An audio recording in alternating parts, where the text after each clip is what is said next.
YouTube ప్రేక్షకులకు నా యొక్క నమస్కారం అండి. ఇది చూడండి మరుగు మందు. ఈ మరుగు మందులో రెండు రకాలు అండి. ఒకటేమో తినే తాగే దాంట్లో పెట్టాలి, ఇంకోటేమో బట్టలకు చెప్పులకు పూసేది లిక్విడ్ అనమాట. ఈ రెండిట్లో ఏది పెట్టినా ఏం లేదండి. ఇది ఎవరికి పెట్టాలంటే మన మాట వినాలి అనుకున్న వాళ్ళకి పెట్టాలి. ఇది మంచికి కానీ చెడుకు మాత్రం కాదు. ఇది భార్య భర్తలకు కానీ, ప్రేమికులకు కానీ, లవర్స్ కానీ, ఇంట్లో ఏ సమస్యకైనా ఈ మందు ధర మనం చెప్పినట్టు వినేలా చేసుకోవచ్చు. ఒకటేమో కడుపుకు పెట్టేదండి. ఇది చికెన్లో కానీ, మటన్లో కానీ, స్వీట్లో కానీ, జ్యూస్లో కానీ ఏ కర్రీస్లోనే పెట్టవచ్చు అనమాట. ఇది పౌడరు పెట్టిన 3 నుంచి 5 రోజుల్లో మనకు చేతిలో ఉంటారనమాట. చెప్పినట్టు వింటారు. మీకు ఎటువంటి సైడ్ ఎఫెక్ట్ ఉండదు, ఎలాంటి ప్రాబ్లం ఉండదు. 100% గ్యారంటీతో ఇస్తామండి. ఇంకోటి వచ్చేసి లిక్విడ్ అంటారు దీన్ని.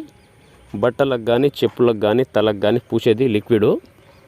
ఇది బట్టలకు కానీ, చెప్పులకు కానీ, తలకు కానీ, వంటికి కానీ ఏదో ఒక భాగాన పూసినా ఏం లేదు, రాసినా ఏం లేదు. మీకు ఎటువంటి సైడ్ ఎఫెక్ట్ ఉండదు, ఎలాంటి ప్రాబ్లం ఉండదండి. 100% గ్యారెంటీ ఇస్తాము. పెట్టిన 3 నుంచి 5 రోజుల్లో మనకు చేతిలో ఉంటారనమాట. మీకు మందు పెట్టే ఛాన్స్ లేకపోతే మేము ఫోటోల ద్వారా, పేర్ల ద్వారా వశీకరణ అఘోర పూజలు చేస్తామండి. అది కూడా ఫోటోల ద్వారా, పేర్ల ద్వారా పూజలు చేస్తామన్నమాట. మీకు ఎటువంటి సైడ్ ఎఫెక్ట్ లేకుండా, ఎలాంటి ప్రాబ్లం లేకుండా 100% గ్యారెంటీతో చేస్తాము. స్క్రీన్ మీద కనబడుతున్న గురువు గారి నెంబర్ని మీ సమస్యను పరిష్కారం చేసుకోవచ్చు.